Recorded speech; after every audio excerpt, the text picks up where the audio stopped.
নমস্কাৰ এই মুহূৰ্তত আহি পৰিছে আজিৰ কেইবাটাও গুৰুত্বপূৰ্ণ খবৰ। আজি 18 নৱেম্বৰ অসমৰ লগতে ভাৰতৰ বিভিন্ন প্ৰান্তৰ পৰা আহিছে কেইবাটাও গুৰুত্বপূৰ্ণ খবৰ। এনে ধৰণৰ খবৰবোৰ শুনিবলৈ হলে আমাৰ চেনেলটো সাবস্ক্ৰাইব কৰি ভিডিঅ'ত এটা লাইক দিব। সৌদি আৰবত হজযাত্ৰীৰ বাছত ভয়ংকৰ অগ্নিকাণ্ড। সোমবাৰে সৌদি আৰবত সংঘটিত হয় শোকাবহ দুৰ্ঘটনা। স্থানীয় সংবাদ মাধ্যমৰ মতে উমৰা হজযাত্ৰী কঢ়িয়াই অনা এখন বাছ ডিজেল টেংকাৰৰ সৈতে সংঘৰ্ষত পতিত হয়। খুন্দা মৰাৰ পিছতে নিমিষতে জ্বলি উঠে বাছখন। সৌদি আৰবৰ মদিনাৰ সমীপত সংঘটিত হৈছে এই দুৰ্ঘটনাটো। এতিয়ালৈকে জানিব পৰা অনুসৰি দুৰ্ঘটনাত কমেও 42 গৰাকী লোক জীৱন্তে অগ্নিদণ্ড হৈ মৃত্যুমুখত পৰিছে। নিহত আটাইকেইজন ভাৰতীয় নাগৰিক বুলি ধাৰণা কৰা হৈছে। সূত্ৰ অনুসৰি ইয়াৰে বহু কেইগৰাকী লোকে হায়দৰাবাদৰ।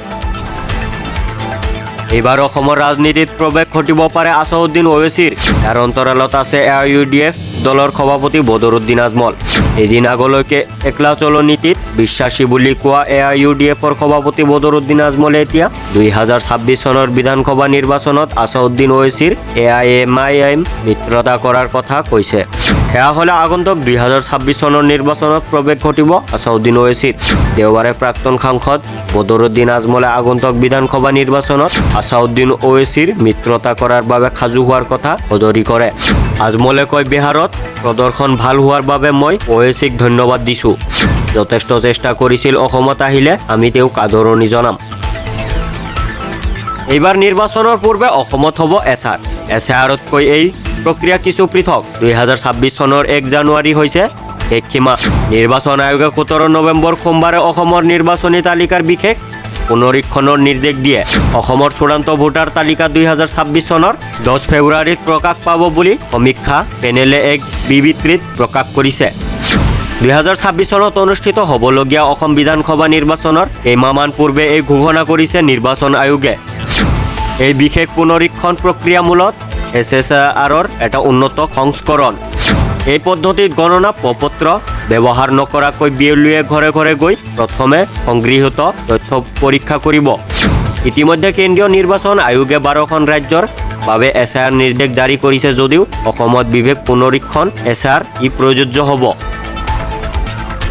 নিৰ্বাচন আয়োগৰ মতে SIR সূচীসমূহ 22 নৱেম্বৰ 20 ডিচেম্বৰ 2025 ঘৰে ঘৰে পৰীক্ষণ, 27 ডিচেম্বৰ 2025 সংহত খচৰা তালিকা প্ৰকাশ, 10 ফেব্ৰুৱাৰী 2026 চূড়ান্ত ভোটাৰ তালিকা প্ৰকাশ হ'ব। ভোটাৰ হোৱাৰ যোগ্যতা সংবিধানৰ 326 নম্বৰ অনুচ্ছেদ আৰু RPA এক্টৰ 1950 অনুসৰি ভাৰতৰ নাগৰিক হ'ব লাগিব। 1/1/2026 বয়স 18 বছৰ বা অধিক হ'ব। সংশ্লিষ্ট সমষ্টিৰ সাধাৰণ বাসিন্দা হ'ব। আইনৰ অধীনত ভোটাধিকাৰৰ বাবে অযোগ্য নোহোৱাকৈ মানসিক দৃষ্টিৰে সক্ষম হ'ব। চিঞৰ দায়িত্ব কি নিশ্চিত কৰিব লাগিব। পৰিয়ালৰ সকলো ভোটাৰ একেটা অংশতে তালিকাভুক্ত হ'ব। ঘৰৰ সংখ্যা সঠিকভাৱে প্ৰতিফলিত হ'ব। ভোট কেন্দ্ৰসমূহ তলৰ মহলা পথ প্ৰৱেশ স্তৰত হ'ব। অপত্ৰ খাতৰে দৈত্য মৃত স্থানান্তৰিত ভোটাৰ 100% আঁতৰোৱা হ'ব। বিএলঅ'ৰ মাধ্যমে 100% ভোট কেন্দ্ৰ প্ৰশিক্ষণ। প্ৰতি কেন্দ্ৰত 1200ৰ ওপৰলৈ ভোটাৰ নাথাকিবলৈ নতুন কেন্দ্ৰৰ প্ৰয়োজনীয়তা মূল্যায়ন। ECI মানদণ্ড অনুসৰি ফটো গুণাগত মান ৰক্ষা ব্লক লেভেল অফিচাৰ বিএলঅ'য়ে ঘৰে ঘৰে কি সংগ্ৰহ কৰিব। একাধিক ভোটাৰ নাম, মৃত ব্যক্তি, স্থানান্তৰিত ভোটাৰ চিনাক্তীকৰণ, সংশোধনৰ তথ্য সংগ্ৰহ। প্ৰপত্ৰ 6 আৰু 8 ইচ্ছামাফিক আধাৰ নম্বৰ আগবঢ়াব পাৰিব। আধাৰ নিদিয়াৰ বাবে কোনো আবেদন নাকচ হ'ব নোৱাৰে। আধাৰ সংযোগ নকৰাটো ভোটাৰ নাম অন্তৰ্ভুক্তিৰ অধিকাৰ আটকাব নোৱাৰে।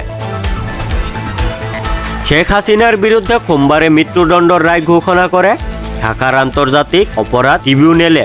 আদালতে মৃত্যুদণ্ডৰ ৰায় প্ৰদান কৰে প্ৰাক্তন প্ৰধানমন্ত্ৰীগৰাকীক। এই ৰায়ৰ পিছতে প্ৰতিক্ৰিয়া প্ৰকাশ কৰিলে দেশান্তৰিত হাছিনাই। সকলো অভিযোগ অস্বীকাৰ কৰি হাছিনাই স্পষ্টকৈ জনাই দিলে এই ৰায় পক্ষপাতদুষ্ট। এনে ৰায়ৰ প্ৰতিবাদত মঙলবাৰে দেশজোৰা বন্ধৰ আহ্বান জনালে আৱামী লীগে। জুবিনৰ মৃত্যু সন্দৰ্ভত মিছামাতি আহিছে মুখ্যমন্ত্ৰী হিমন্ত বিশ্ব শৰ্মা। পোহৰলৈ আহিছে বিস্ফোৰক তথ্য। ছিংগাপুৰত আয়োজিত নৰ্থ ইষ্ট ইণ্ডিয়া ফেষ্টিভেললৈ নতুন তথ্য পোহৰলৈ আহিছে। ক্ৰছ কাৰেণ্টৰ অনুসন্ধানত দাবী কৰা হৈছে যে জুবিন গাৰ্গে অংশগ্ৰহণ কৰিব লগা এই উৎসৱৰ মুখ্য উদ্যোক্তা আছিল ভাৰত চৰকাৰৰ বৈদেশিক পৰিক্ৰমা মন্ত্ৰালয় আৰু ছিংগাপুৰস্থিত ভাৰতীয় উচ্চায়ুক্ত ডক্টৰ শিল্পাক আম্বুলে 29 এপ্ৰিলত মুখ্যমন্ত্ৰী হিমন্ত বিশ্ব শৰ্মাক পত্ৰ লিখি উৎসৱত উপস্থিত থাকিবলৈ অনুৰোধ জনাইছিল আৰু অসম চৰকাৰৰ আৰ্থিক সহায় আগবঢ়াবলৈ কৈছিল।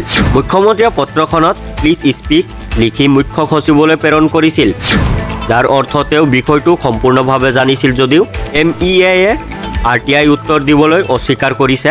জুবিন গাৰ্গৰ মৃত্যুৰ পিছত মুখ্যমন্ত্ৰী আৰু পবিত্ৰ মাৰ্গেৰিটাই তথ্য গোপন কৰিবলৈ চেষ্টা কৰিছে।